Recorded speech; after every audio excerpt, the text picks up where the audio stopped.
quelle est leur vision, où ils veulent mener cette Afrique-là et comment on peut donc investir et mettre nos forces ensemble pour pouvoir donc justement apporter cette Afrique-là comme figure de bourre. Justement, parler donc de partage de ces équités-là, comment le secteur privé, le secteur public peut unir leurs forces justement pour pouvoir faire en sorte que cette Afrique-là devienne une Afrique rayonnante, une Afrique attrayante. Le prix à payer est fort, on le sait, mais nous avons déjà commencé. Et je pense que nos chefs d'État sauront exactement comment mettre en avant ces détails-là pour pouvoir nous donner une vision. C'est pour ça que nous avons pu mobiliser et nous continuons à mobiliser ces ressources importantes-là pour pouvoir continuer. Donc, nous parlons de 60% dans le continent entier, 60% de ces ressources-là qui viennent de l'Afrique, que nous distribuons partout dans le monde. Et ces ressources-là prouvent que l'Afrique aujourd'hui bouge. L'Afrique est en train de se mobiliser et de s'auto-réguler elle-même. Alors, qu'est-ce que nous pouvons nous attendre? Qu'est-ce que nous attendons de ces pays africains-là aujourd'hui? Est-ce que nous devons continuer à nous mettre une pression élevée? Est-ce que nous devons continuer à parler pour pouvoir résoudre ces conflits-là qui naissent dans les différents pays, dans les différents continents? Voilà, nous allons parler de cela. Nous allons penser à tous ces aspects-là et pourquoi pas discuter ensemble pour trouver des solutions pour que cette vision-là puisse être partagée par tout le monde. Merci beaucoup. C'est un honneur pour moi d'être ici et justement de voir aujourd'hui ce que nous avons aujourd'hui en Afrique, comment nous allons pouvoir mettre les ressources en place, comment nous allons pouvoir tirer avantage de ces ressources-là de l'Afrique, ces ressources globales-là en Afrique. Et comment aussi nous allons pouvoir donc les mettre dans une situation réelle et donc profiter. C'est très important aujourd'hui de comprendre que nous sommes aujourd'hui en train de le faire. Et je voudrais remercier et féliciter mes frères et on va dire mes confrères chefs d'État qui sont en train de le faire, qui sont en train de mettre ensemble, de converger justement dans cette vision, vers cette vision commune. Pour moi, l'Afrique a besoin de mettre les ressources dans les mains. Est-ce que vous pouvez utiliser le micro pour que nous puissions tous entendre ce dont vous êtes en train de parler? Nous devons mettre ensemble notre argent pour pouvoir faire bouger les choses. Nous devons développer la relation entre nous. Nous savons aujourd'hui que les échanges et les agréments entre l'Afrique, entre les pays africains, ne doivent pas être laissés dans un espace de rêve où on est encore en train de soigner, en train de rêver autour. Nous devons être pragmatiques. Nous devons avoir une régulation effective pour ces ressources-là. Nous ne devons pas travailler à rang dispersé. Nous devons collaborer. Nous devons avoir une vision commune. Nous devons converger ensemble, mettre les idées ensemble pour qu'elles soient parfaites. Moi, je crois en l'Afrique. Je crois que l'Afrique peut être au-devant de tout. Et toutes nos ressources, bien sûr, aujourd'hui, ces ressources-là, nous avons besoin de les avoir pour pouvoir les connaître. Nous n'avons pas besoin d'extraction, nous n'avons pas besoin de gens qui viennent nous expliquer qu'est-ce qu'on doit faire. Nous avons besoin de personnes qui nous encouragent à avoir plus de valeur parce que nous savons déjà ce que nous avons. Nous croyons en nos capacités. Et aujourd'hui, nous avons besoin juste de pouvoir booster et de converger vers cette histoire. Merci beaucoup. Merci beaucoup. Nous sommes en train de parler donc de la croissance de l'Afrique.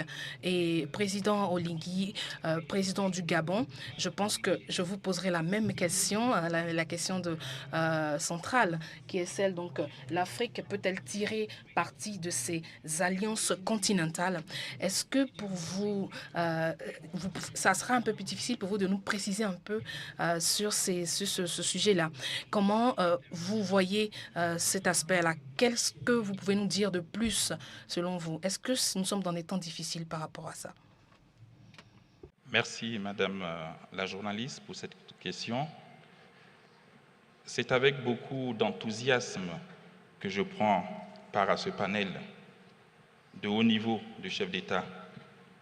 Mais avant tout propos, je voudrais exprimer ma profonde gratitude au président Paul Kagame, président de la République du Rwanda, pour l'accueil et l'hospitalité à l'occasion de cette nouvelle édition de l'Africa-CEO Forum, ici, dans cette belle ville de Kigali, où l'on respire l'air d'une Afrique qui gagne, l'air d'une Afrique qui se réinvente.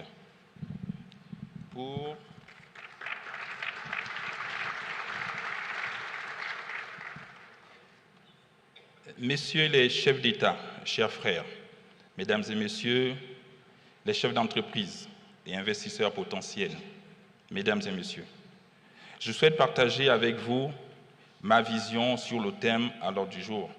L'Afrique peut-elle transformer ses alliances continentales en actifs stratégiques?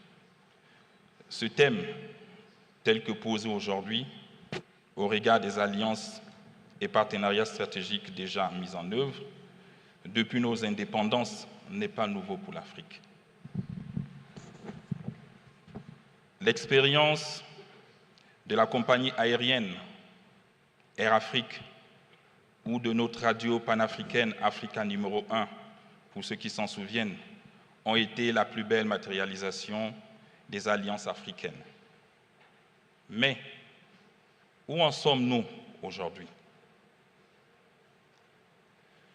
Plus actuel autant pour moi, la ZLECAf, qui pourtant offre un cadre inédit, a du mal à se matérialiser. Les pays africains ont besoin de s'unir, de parler d'une même voix, de mutualiser leurs efforts pour une Afrique qui gagne. Regardons comment l'Europe s'est construite autour des alliances industrielles, économiques et politiques. Elle a réussi à mettre en place une monnaie commune, l'euro, un passeport commun, un visa commun, Schengen, avec la libre circulation des personnes et des biens. Les pays européens ont en commun une compagnie aéronautique, Airbus. Air France, qui s'est élargie, est devenue KLM. De même, ils ont une politique commune en matière de sidérurgie, d'industrie et de politique agricole. Le seul point divergent pour ces États est la défense, qui reste un outil de souveraineté. Ces exemples montrent une vérité toute simple. Les alliances économiques sont des instruments de puissance. Et nous devons également en Afrique avoir nos alliances économiques pour être un continent puissant. Pour revenir à la question de l'ordre du jour, ma réponse, je la décline en 3 points essentiels. Le premier point, les alliances doivent concourir à la consolidation de la stabilité et de la paix. L'Afrique ne doit plus être une terre de conflit, telle que nous le vivons actuellement. Mon deuxième point est le renforcement de la coopération Sud-Sud pour en faire un levier de la souveraineté économique. Car l'Afrique ne sera construite que par les Africains. Il faut donc former nos champions continentaux.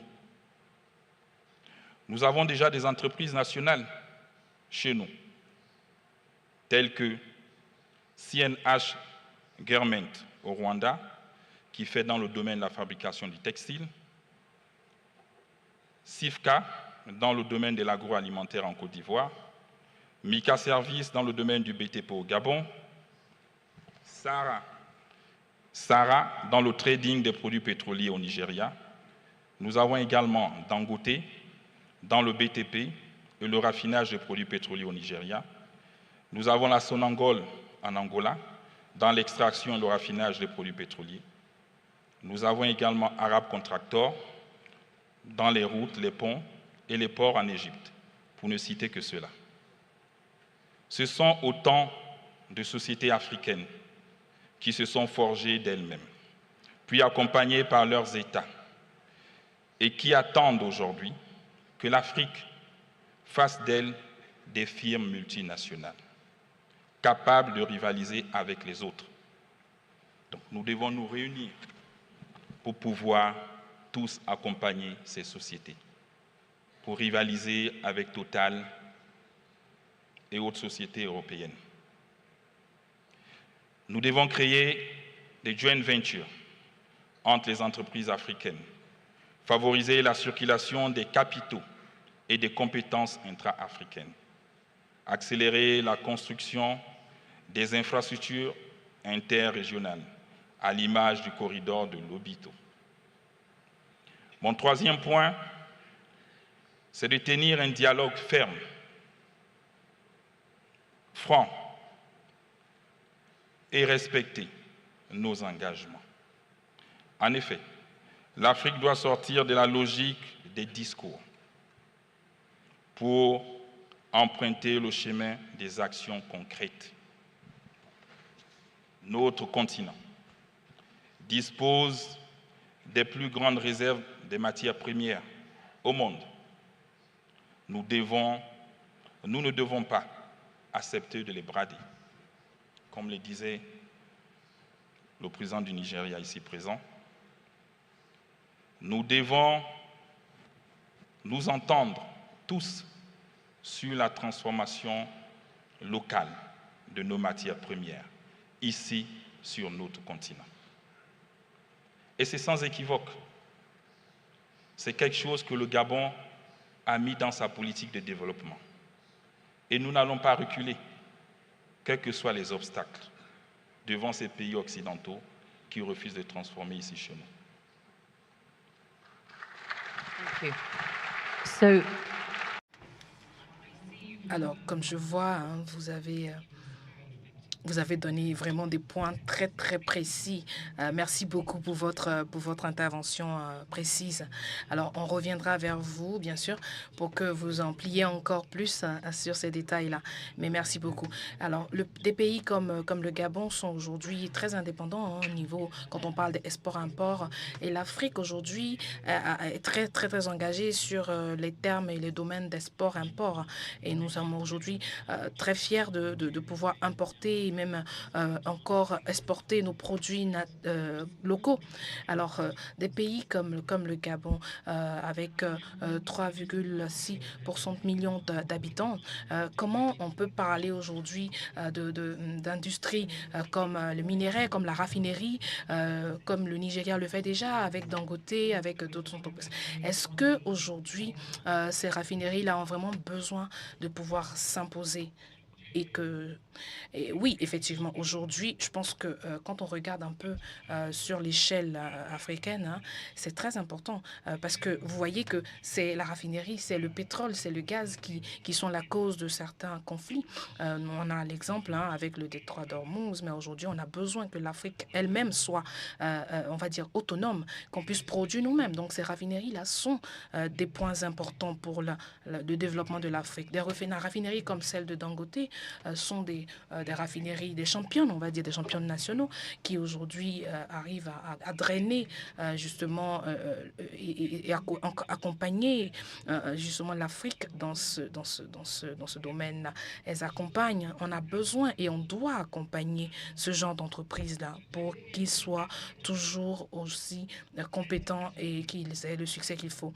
Aujourd'hui, on arrive à exporter justement du pétrole, et effectivement, nous voyons que l'Afrique aujourd'hui a fait de gros efforts et arrive à faire ça parce qu'il y a une grosse demande aussi et donc on arrive à répondre à cette demande-là. Est-ce que vous pensez que en produisant 680 000 barils par jour, est-ce que c'est suffisant pour répondre à cette demande élevée de l'Afrique et même du monde? Est-ce qu'on arrivera aujourd'hui à exporter de l'Afrique vers les autres continents, les autres pays, ces produits-là? là. Oui, je le pense et je crois fermement que c'est possible si on arrive à les accompagner, si on arrive à porter justement ces entreprises-là, à les encourager et à être avec eux, justement, mettre les éléments nécessaires qui pourront donc les aider à s'améliorer. Aujourd'hui, le Nigeria essaie de le faire pour les raffineries là. Et nous sommes aujourd'hui prêts à pouvoir exporter, nous sommes aujourd'hui prêts à répondre à cette demande croissante là du continent. Moi, je suis de l'idée que ce que nous sommes en train de faire au Nigeria aujourd'hui est la bonne méthode. Je vous donne justement ma demande et vous arrivez à répondre et qu'on paye avec des fonds de chez nous. Il ne faut pas qu'on soit frustré ou qu'on soit, on va dire, complexé par ça. Voilà, je comprends. C'est une très très belle question et merci justement d'aborder ce point-là. Vous pensez que aujourd'hui, je pense vous ou le président Oligui pourra me répondre. Et là, vous l'avez mentionné justement par rapport à la demande de l'Afrique. Aujourd'hui, quels sont ces efforts-là que l'Afrique devrait continuer à faire? Est-ce que vous pensez qu'on en a fait assez? Je pense que moi je parle pour le Nigeria et je pense que moi je parle en tant qu'Africain. Je pense qu'en tant que champion africain, nous devons continuer dans cet esprit-là. Nous devons travailler justement. Et je parle de quelque chose que je connais et que je voudrais qu'il soit réalisé sur tout le continent. Regardez un peu la plateforme, regardez tout le continent africain. Nous avons près de 45 pays, 54 pays sur le continent et nous avons tous ces pays-là n'ont pas de commodité particulière, mais on arrive à avancer. Pourquoi on ne peut pas commencer à partager ces commodités-là? Pourquoi ne pas créer une plateforme sur laquelle nous allons échanger donc ces commodités, ces connaissances? Ce serait bien. On utiliserait quelle plateforme? Vous, qu'est-ce que vous pensez? Pourquoi vous ne commencez pas déjà, vous, le Nigeria, en tant que pays de pro? Vous êtes le continent ou le pays avec plus de population, vous êtes plus nombreux. Pourquoi ne commencez-vous pas en premier et nous allons vous suivre, justement? Alors, donc, vous avez mentionné justement les commodités, vous avez mentionné, donc, c'est le président Oligui l'a dit aussi tout à l'heure, l'Afrique a ses champions nationaux et nous pouvons faire plus. Et vous, selon vous, vous avez les industries qu'il faut, vous avez les éléments nécessaires. Pourquoi ne pas donc lancer ce projet-là pour l'Afrique, c'est-à-dire créer des ressources par l'Afrique, pour l'Afrique, et donc répondre à cette demande-là pour les Africains en général. Et pourquoi ne pas commencer ce process-là d'échange de connaissances, de compétences et de ressources aussi? Le Gabon est en train de le faire. Comment le Gabon pense donc arriver à faire cet échange-là? Comment le Gabon pourra valoriser donc le manganèse justement qu'il extrait dans son pays? Je voudrais d'abord corriger quelque chose.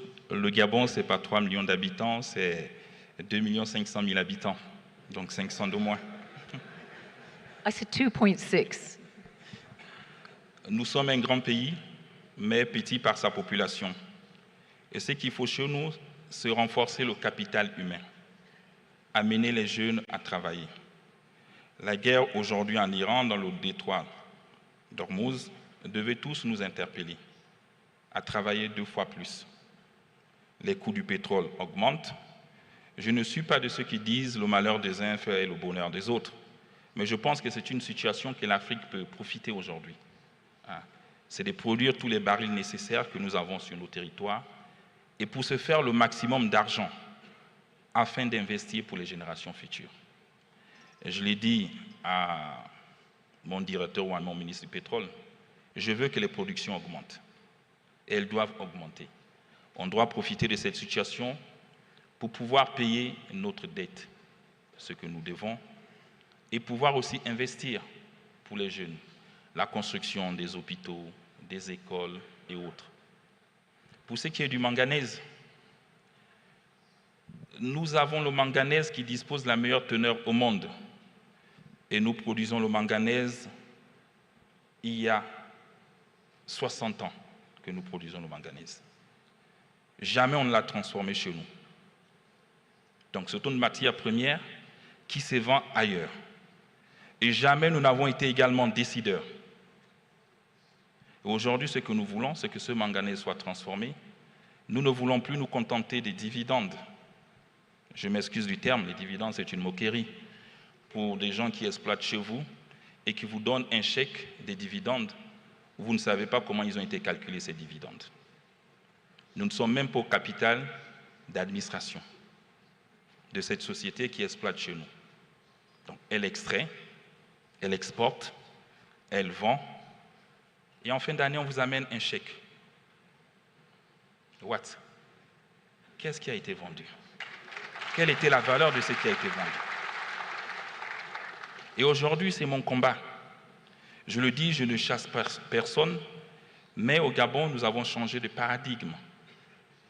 Nous partons vers la transformation. Et pour nous, c'est sans recul parce que c'est une valeur en plus, une valeur ajoutée. Nous avons donné à cette société une deadline. Si elle n'arrive pas à transformer en 2029, eh bien, il y a d'autres ici présents qui peuvent venir transformer. Et c'est ce que nous attendons. I mean, it's interesting. Je pense que c'est un point très intéressant. Hein. Le président Olidi nous édifie sur ça. Alors, donc, il faudra donc chercher donc, des partenaires sur le continent africain. Donc, essayer de faire une coopération sud-sud et partager donc ces connaissances. Aujourd'hui, nous avons besoin d'une transition énergétique. Nous avons besoin d'une transition de minerais, de produits de transformation. C'est nécessaire. Voilà ce que nous disons aujourd'hui. Et les pays comme le Nigeria, les pays comme le Gabon, qui ont les grands aéroports et tout ça, qui sont aujourd'hui des pays de figure au niveau international, ont besoin de pouvoir commencer, on va dire, cette réflexion-là. Pourquoi pas? Aujourd'hui, il y a beaucoup d'argent en Afrique, il y en a beaucoup sur le continent, et il faut juste savoir comment le développer, comment le rendre, je veux dire, accessible à tout le monde. C'est un continent riche, c'est un continent qui a beaucoup à donner et qui donne beaucoup. Pourquoi continuer à faire appel à ces autres continents, à l'Europe par exemple? Pourquoi ne pas continuer ici, nous en tant que vous, en tant que leader bien sûr de chaque pays, pourquoi ne pas commencer à penser à cette stratégie-là? Pensez donc à mettre vos synergies ensemble et développer tous les secteurs qui sont nécessaires pour pouvoir faire rentrer encore plus d'argent. Je veux dire, on a trop attendu et aujourd'hui l'Afrique a besoin. Est-ce que vous pensez qu'encore l'Afrique a besoin de patience? On a besoin encore de continuer sur ça.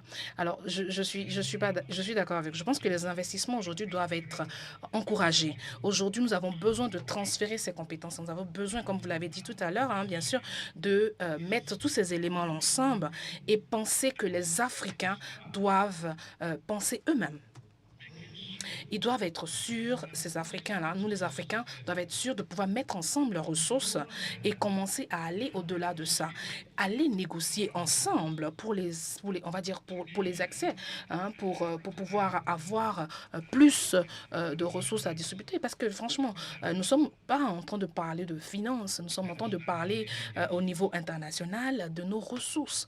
On l'avait dit tout à l'heure, chaque jour, regardez par exemple l'exemple du Rwanda. Est-ce que vous avez vu que, est-ce que c'est possible ici aujourd'hui de pouvoir échanger des CDs? Non, même la monnaie devient un obstacle. Nous devons effacer et briser tous ces obstacles-là. Quel est le bénéfice du Rwanda quand il change? Mais est-ce que vous pensez que c'est ce qui va faire qu'aujourd'hui l'Afrique va avoir plus de crédibilité face à ces pays internationaux-là?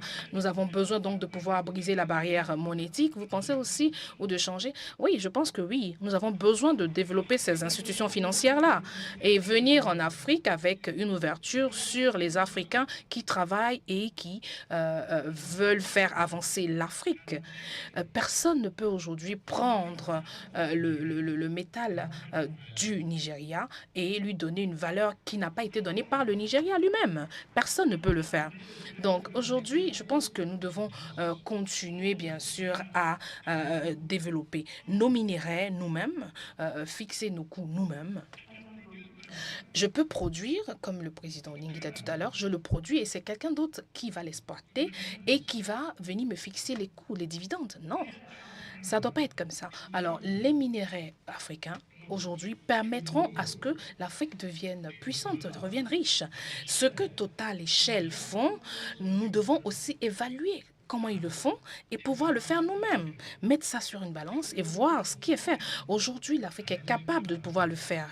L'Afrique est capable de pouvoir mettre les capitaux nécessaires pour l'exploration, pour la production de ses propres ressources. Pourquoi on ne le fait pas? Je pense qu'on peut le faire en tant qu'Africain. Et effectivement, je vous remercie. Vous avez dit que nous en parlons ici aujourd'hui. Est-ce que vous pensez que c'est possible que le secteur privé puisse le faire?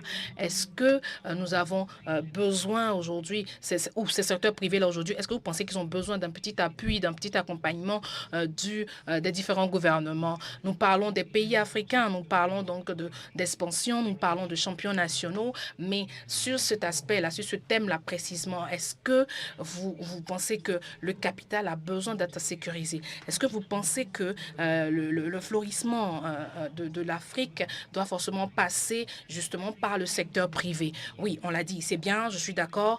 Nous avons des idées, nous avons une vision. Nos autorités, justement, nos chefs d'État ont cette vision, mais comment on la développe? Le secteur public ne peut pas à lui seul le faire. Est-ce que le secteur privé a besoin d'un coup de pouce du secteur public pour pouvoir avancer?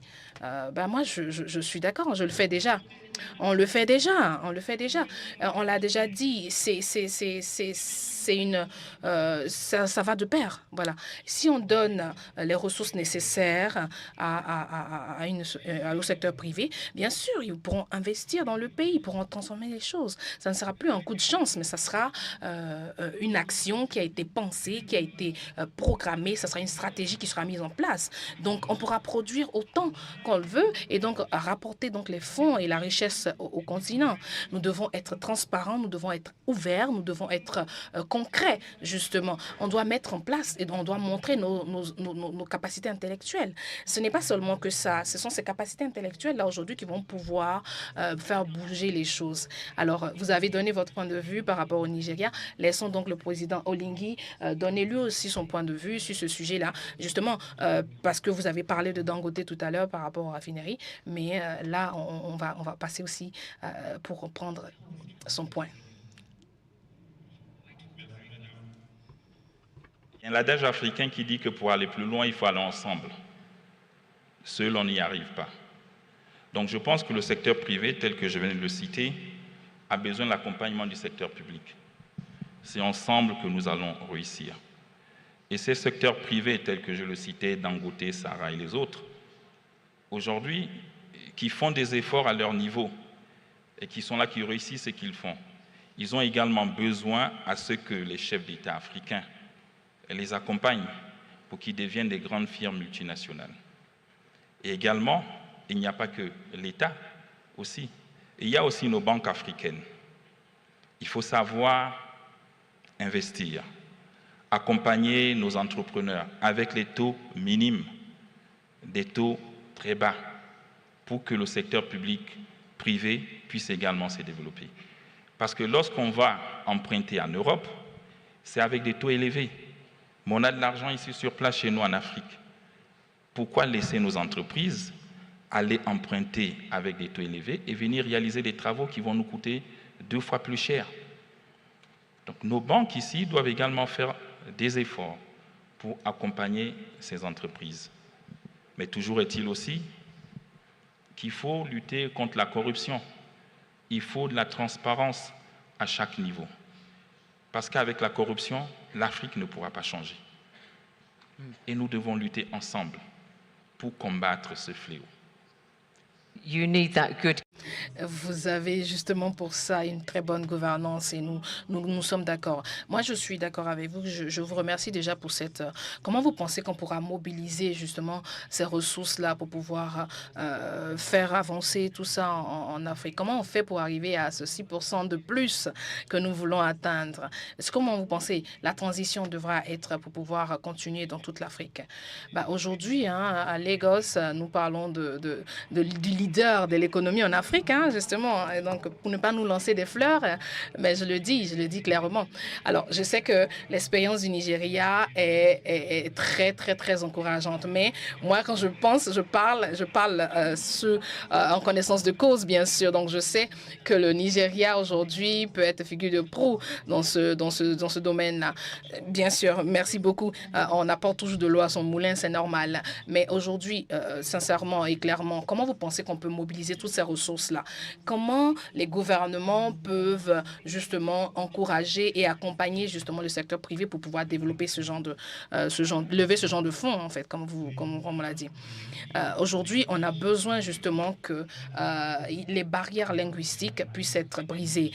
Si nous sommes en train de discuter en anglais, nous devons continuer et tous apprendre l'anglais pour pouvoir discuter et converger ensemble.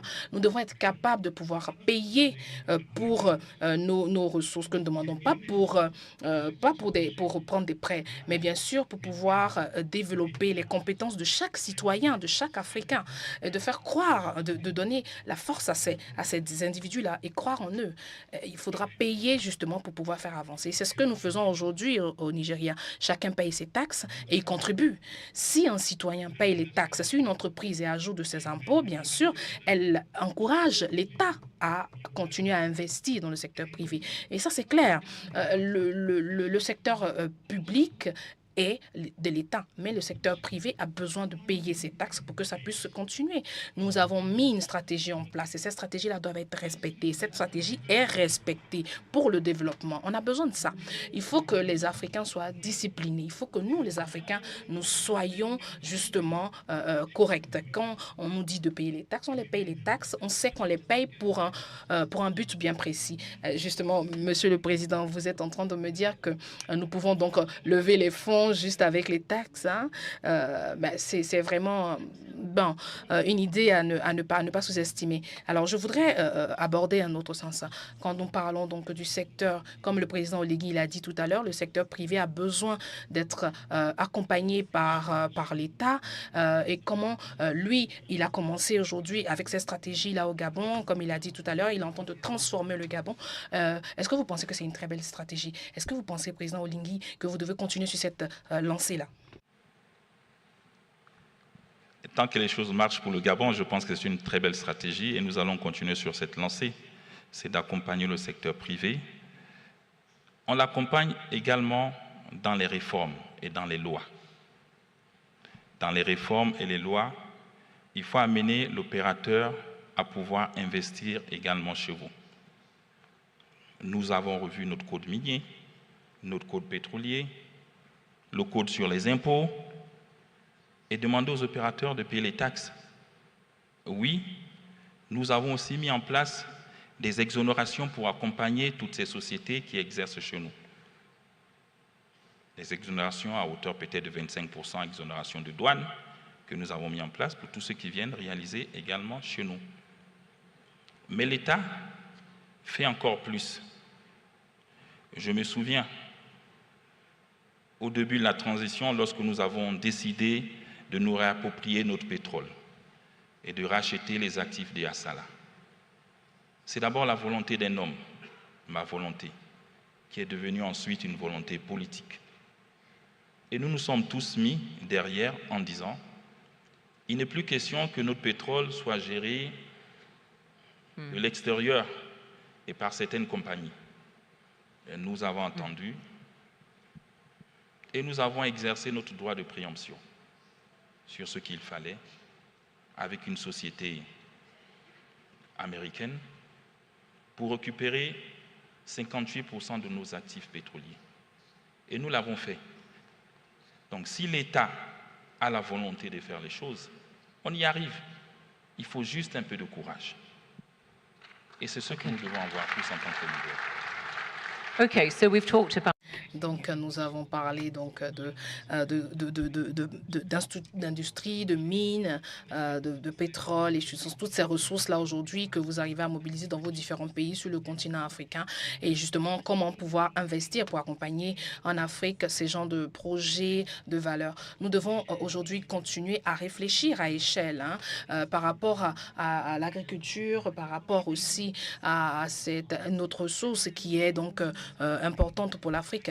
Comment vous pensez que ces banques-là aujourd'hui peuvent investir dans ce projet ou dans le domaine de l'agriculture? Est-ce que vous pensez que ça sera aussi un secteur qui sera bénéfique ou un secteur qui pourra faire bouger l'Afrique aussi, qui pourra donc, je veux dire, redorer le blason parce que certains pays africains ont pendant des années basé leur économie et le succès de leur pays sur l'agriculture, mais avec certains problèmes énergétiques, ils ont vu leurs gains se décupler et ils n'ont pas pu suivre une transition, ils n'ont pas pu mettre en place une stratégie adéquate justement pour pouvoir faire bouger l'agriculture. Est-ce que vous pensez qu'aujourd'hui, nous avons des solutions, des réponses pour ça? Oui, effectivement, vous avez touché un point très, très important. Je pense qu'aujourd'hui, en parlant toujours du Nigeria, parce que je parle de ce que je connais, le Nigeria investit dans ce qui est transition et qui est aussi émergence de l'agriculture. Je veux dire, la nourriture, les produits vivriers sont importants pour chaque pays. Tout d'abord, les gouvernements doivent identifier les zones critiques pour déjà commencer à identifier où et comment pouvoir agir, comment on va donc investir dans des infrastructures qui vont booster l'agriculture, qui vont booster donc justement ces pays-là. Par exemple, la Banque de l'agriculture du Nigeria, par exemple, est investie et est déléguée par le gouvernement pour que justement elle soit celle-là qui supporte, qui accompagne tout investissement ou tout projet justement sur l'agriculture. Ce sont des stratégies qui n'ont pas été mises en place avec un mécanisme bien connu. Aujourd'hui, nous avons des zones de plus de 200 zones qui ont été mécanisées au Nigeria, qui aujourd'hui arrivent à comprendre. Et ça a été fait par le gouvernement. Nous avons des ressources énergétiques qui sont mises en place. Nous avons certains sujets ou certaines pistes de solutions qui ont été justement mis en place pour accompagner, pour aider ces entrepreneurs-là dans l'agriculture, justement. Et comme il a dit tout à l'heure, les exonérations pour faciliter justement les investissements, l'accès de ces entreprises-là sur le marché. Justement, ils ne peuvent pas aller tout seuls. Ils ont besoin d'accompagnement. Et les banques africaines se doivent d'accompagner. Quand on parle aujourd'hui d'agriculture, quand on parle d'insémination, quand on parle de plantation, au Nigeria aujourd'hui, on parle de projet qui a été un projet de longue haleine qui est devenu aujourd'hui un succès. Nous avons 100 kilomètres à peu près de terres qui ont été traitées, qui ont été utilisées. Nous avons même à la frontière avec le Ghana. Nous avons commencé, mais nous n'avons pas encore fini. Mais quand je reviens sur justement le point, je sais que Dangote avait justement proposé un projet et ce projet-là a été concret parce qu'il est arrivé avec des idées claires, des projets concrets qui nous ont permis justement de comprendre sa vision et aujourd'hui nous en sommes là. Et comme je dis, c'est ce que nous sommes en train de faire aujourd'hui. Quand vous voyez aujourd'hui le chemin parcouru par ces pays-là ou par le Nigeria aussi, vous comprenez qu'il y a eu vraiment beaucoup de travail, beaucoup de sérieux.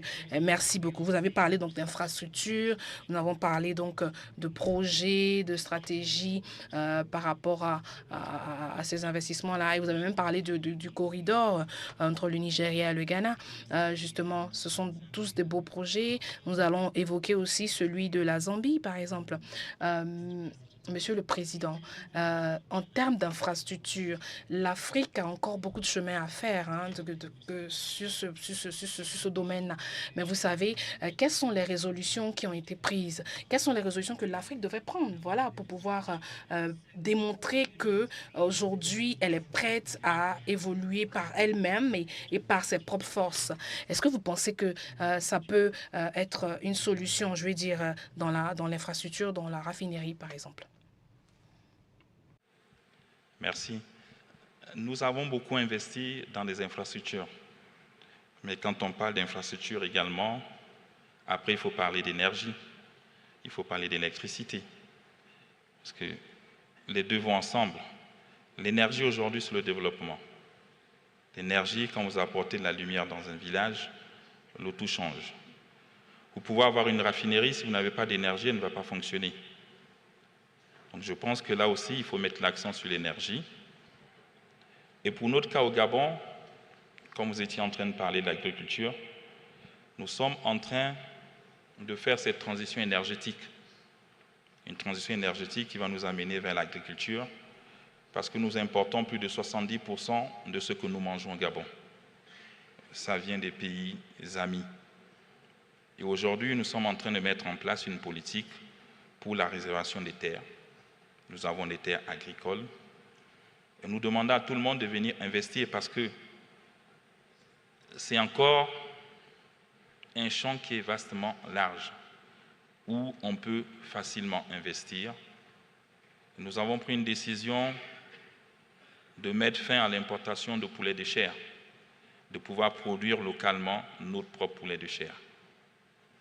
Et pour accompagner nos agriculteurs au pays, nous avons mis un fonds de 25 milliards de francs CFA. Nous avons créé la Banque de l'entrepreneuriat avec des taux beaucoup plus réduits pour que ces jeunes agriculteurs, éleveurs puissent également emprunter et pour développer ce secteur dans l'entrepreneuriat. Maintenant, après, il faut encourager la jeunesse. Nous avons une jeunesse bureaucratique qui a grandi dans l'administration, un peu dans le pétrole. Et j'avoue que ce n'est pas facile de faire cette transition énergétique avec la jeunesse. Mais en forçant, nous allons y arriver. Parce qu'ils vont finir par comprendre que lorsqu'on mange, on arrive à mieux travailler. Nous devons produire beaucoup plus que ce que nous importons pour pouvoir également baisser notre coût de vie. Of course. Bon, parce que le coût de vie il est très élevé au Gabon. Le panier de la ménagère, Yeah. il y a I mean, it's shocking that the whole C'est choquant hein, quand vous parlez quand vous parlez de ce sujet et justement dans l'Afrique, toute l'Afrique aujourd'hui n'arrive pas à satisfaire le panier de la ménagère et nous avons encore des zones importantes. Et justement, le président Ligui l'a dit tout à l'heure, quand on parle d'infrastructure, on parle aussi d'énergie. Donc il faudra vraiment songer à pouvoir développer tous ces aspects-là justement pour continuer à parler d'infrastructure. Avant qu'on ne finisse, je voudrais vous parler un peu, vous poser la question sur la révolution digitale. Par exemple, qu'est-ce que vous avez prévu? Qu'est-ce que le Nigeria a prévu? Qu'est-ce que le Gabon a prévu justement par rapport à ce thème-là? Est-ce que vous pensez qu'aujourd'hui, la digitalisation va pouvoir transformer le monde? Est-ce que l'Afrique suit le rythme de la digitalisation? Est-ce que des infrastructures digitales sont déjà pensées ou vous pensez mettre en place justement des stratégies de digitalisation dans les différents pays? Voilà, surtout chez vous. Oui, bien sûr, c'est cela. L'Afrique doit suivre l'avancée digitale. Et nous, au Nigeria, nous sommes aujourd'hui en train de penser à développer la fibre optique. La fibre optique, aujourd'hui, c'est la solution. Nous avons pu prendre justement la licence de développement, d'apprendre justement à ces enfants-là aussi comment utiliser le digital. Nous communiquons beaucoup, nous faisons des sensibilisations, des formations pour pouvoir encourager ces enfants à connaître. Aujourd'hui, nous sommes en train de mettre en place ou d'investir un certain fonds pour pouvoir développer justement ce sujet-là, pour que des programmes de digitalisation soient insérés dans les écoles, pour que des programmes de digitalisation soient encore donnés à la population. Nous avons besoin justement de pouvoir nous mettre à jour. Justement, vous avez besoin, vous savez qu'aujourd'hui, il y a la révolution de l'intelligence artificielle. Avec l'intelligence artificielle, on peut même programmer et créer des nouvelles infrastructures, par exemple. On peut digitaliser avec l'IA aujourd'hui. On peut faire tellement de choses. Est-ce que vous pensez que l'Afrique est en retard sur ce thème-là? Non, nous faisons des efforts. Nous allons au temps nous sommes à l'ère du temps, bien sûr. Nous essayons tant bien que mal à pouvoir évoluer et suivre le pas. Nous savons que nous devons faire mieux.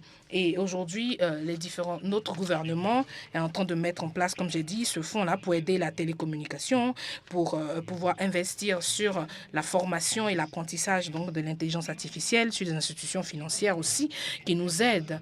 Aujourd'hui, ce n'est pas on ne doit pas tourner autour, c'est nécessaire. On a besoin que cela se fasse. La communication aujourd'hui est la clé.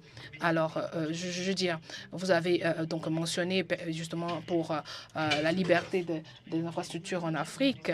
C'est très important. Et les panafricains, il faut avoir cet esprit de panafricain-là, mobiliser justement nous-mêmes pour notre continent, pour les Africains et les Africains eux-mêmes. Mais nous avons aujourd'hui compris que l'Afrique a baissé de à peu près 15%. Comment on fait, comment on arrive aujourd'hui à relever ce taux-là? Je suis tout à fait d'accord avec vous. On peut le faire et nous sommes dans cette dynamique-là. Nous avons une grande population qui a intelligence, une grande population qui est jeune et donc qui peut aujourd'hui le faire. Nous devons délaisser ces excuses-là. En tant que politiciens, on doit le comprendre. Ce sont des excuses qui doivent être mises au placard et donc nous allons converger tous avec cette idée-là. Nous avons besoin d'unir nos forces, bien sûr, et d'avoir cet optimisme-là pour relever le défi. Il faut qu'on soit optimiste, il faut qu'on ait une vision commune pour relever donc ce défi-là. C'est ce que vous êtes en train de dire. Donc, on doit être positif, c'est ça? Vous êtes un politicien, donc vous êtes en train de faire la politique, un vrai diplomate en tout cas. Non, je ne fais pas la politique. Je dis juste que c'est la constitution de l'Afrique. Nous avons besoin que notre société soit sur ce thème-là. En tant que panafricain, en tant qu'esprit panafricaniste, vous pensez qu'aujourd'hui, nous avons besoin de passer par le digital ou par, on va dire, les télécoms, la nouvelle intelligence artificielle pour pouvoir continuer donc à booster. Est-ce que vous pensez que l'esprit panafricain peut nous aider à relever ce défi-là? Justement, je veux dire, pour cette direction-là. Oui, madame, je pense que la digitalisation, elle est inévitable. Et elle est là déjà. Et on doit faire avec, on doit l'accepter. Hier, ce pays, on disait c'était le pays de 1000 collines, le Rwanda. C'est comme ça qu'on l'appelait. Mais aujourd'hui, c'est le pays de l'innovation technologique. On voit tout ce qui s'est passé ici. Et comment le président Paul Kagame a réussi dans cette technologie. Donc la digitalisation... Have you been to Technology City? Vous avez pu quand même voir, je pense à vos propos, la cité technologique du Rwanda. Vous avez vu les résultats et le succès que le Rwanda a fait. Franchement, c'est incroyable la transformation que le Rwanda a pu faire et l'excellent travail que le président Kagame a fait. Désolé, je vous ai interrompu. C'est quelque chose qu'on ne peut plus refuser, d'autant plus qu'elle booste les recettes. Elle apporte des recettes énormes. On a vu dans certains pays où les chefs d'État le disaient, avec la digitalisation, j'ai fait 150 milliards de recettes. L'informel est combattu à travers la digitalisation. Il y a moins de fraude, il y a moins de corruption. Donc il faut accepter. Au Gabon, nous l'avons déjà accepté et nous l'avons inclus dans notre programme de développement. Nous sommes aujourd'hui en train de digitaliser tout le secteur administratif. Et nous irons même encore plus loin. C'est de digitaliser également les marchés, de digitaliser tous les secteurs. Le numérique on en fait. On commence à enseigner des élèves dans des salles de classe comment utiliser le numérique, comment mettre en relation sur ces plateformes Internet, l'intelligence artificielle et autres. Donc nous l'avons accepté parce qu'on a compris qu'aujourd'hui, on ne peut plus rien faire sans le numérique, sans l'intelligence artificielle. La digitalisation est là. Nous sommes en train de mettre en place chez nous des data centers. Oui, les data centers, c'est un peu décevant parce que les compagnies qui nous les mettent chez nous, c'est des compagnies occidentales, étrangères. Et après, on pense un peu à la fuite des données. Donc il faut que notre jeunesse soit également formée pour pouvoir prendre le relais, la relève, et de contrôler ces data centers qui sont en train d'être mis chez nous. Sinon après, c'est notre économie qui s'en va et qui sera contrôlée par les autres. C'est ce que nous voulons. Okay.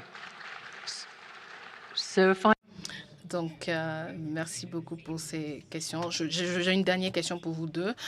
Comment vous pensez, comment vous voyez le futur du continent africain? Est-ce que vous pensez que le capital investissement privé ou les co-entreprises des États africains sont prêts à promouvoir aujourd'hui et selon quel calendrier?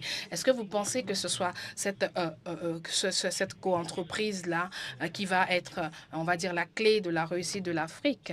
Est-ce que nous allons avoir une unité parfaite? Est-ce qu'on arrivera à mettre de côté, briser ces barrières-là, quelles qu'elles soient, et avoir une bonne coopération sud-sud et avoir une Afrique aujourd'hui qui est hissée vers le haut et qui est faite, ce tissement vers le haut-là, qui est fait par les Africains et pour les Africains? Est-ce que vous pensez qu'aujourd'hui, l'Afrique pourra être dans ce point d'inflexion-là un peu plus aguerrie pour y répondre, par exemple? Est-ce que le CEO Forum aujourd'hui, au sorti du CEO Forum, est-ce que vous pensez que nous allons pouvoir communiquer sur l'Afrique qui continue? Président Oligui, vous avez la parole. Moi, je pense que oui, on peut y arriver. Il suffit seulement de croire. Si l'Europe est arrivée, nous aussi, on peut y arriver. Il faut avoir la volonté. Je le disais que l'Europe s'est mise en avant avec des alliances et autres. Nous aussi, nous devons être unis et forts dans nos alliances. Nous devons tout booster pour arriver à ce que l'Afrique se développe, à ce que l'Afrique aille beaucoup plus loin. S'il me venait de dire quelques mots au regard de ce qui précède, de tout ce que nous avons dit, moi je dis oui, si l'Afrique est unie, elle peut transformer ses alliances continentales en actifs stratégiques. Le panafricanisme est un atout majeur. On a toujours tendance à vouloir l'oublier. Nous sommes panafricanistes. Et il faut tout faire pour l'être. Ce n'est pas seulement dans les discours qu'il faut le dire, mais il faut le vivre et il faut l'appliquer. C'est quelque chose qui en nous et dans nos cœurs et qu'on ne peut pas le rejeter. Parce qu'on se sent africain, on veut bien être développé comme les autres, on n'a plus envie que nos enfants aillent mourir en mer, la plonge pour traverser, pour aller vers d'autres continents. Donc nous avons toute la matière ici pour réussir. Il suffit seulement d'avoir des bonnes politiques. Il suffit d'avoir la volonté, telle que je le disais pour le président Paul Kagame, d'avoir la droiture dans ses bottes et on y arrive. Moi, j'y crois. Et je suis confiant qu'avec tout ce que nous avons ici, on n'a pas besoin de l'extérieur pour venir nous aider. Ensemble, on peut réussir. C'est ce que moi je tenais à dire. Merci beaucoup. Merci beaucoup, Président. Merci beaucoup, Président Oligui. Je vous donne la parole, Président, pour que vous puissiez... Qu'est-ce que vous pensez qu'aujourd'hui, vous pourriez laisser à ceci au forum-là, vraiment? J'ai envie de dire, encore une fois, je voudrais féliciter les organisateurs et tous les participants, justement, et surtout le président Paul Kagame d'avoir permis qu'on soit ici. Je suis d'avis que nous avons la possibilité de pouvoir réaliser le blason de l'Afrique, hein, bien sûr. Alors, l'Afrique peut le faire si nous avons cette détermination commune-là, si nous avons l'envie d'avancer et de nous pousser, de nous booster ensemble. Nous avons toutes les ressources nécessaires, nous avons tout ce qu'il faut et nous avons besoin d'un seul instrument, nous avons besoin d'une seule infrastructure, c'est-à-dire d'avoir et de construire une société inclusive pour y arriver. Merci beaucoup, Président. Merci pour cette conversation. Je pense que nous avons pu débattre sur des thèmes très importants et nous avons eu un moment très intéressant et très important. Vous avez vu, aujourd'hui, nous avons compris que ce n'est pas impossible que l'Afrique y arrive. Merci beaucoup. Merci à tous. Merci, Président Oligui. Merci beaucoup, Président Yedema.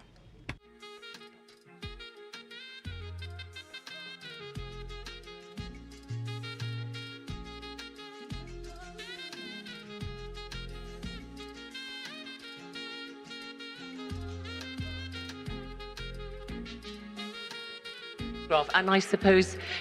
Alors, je peux inviter M. Macta Diop et Amir, l'organisateur du CEO Forum, à nous rejoindre sur le plateau pour la photo de famille. Et bien sûr, si on a l'honneur d'avoir le président Kagame avec nous pour la photo de famille. Merci.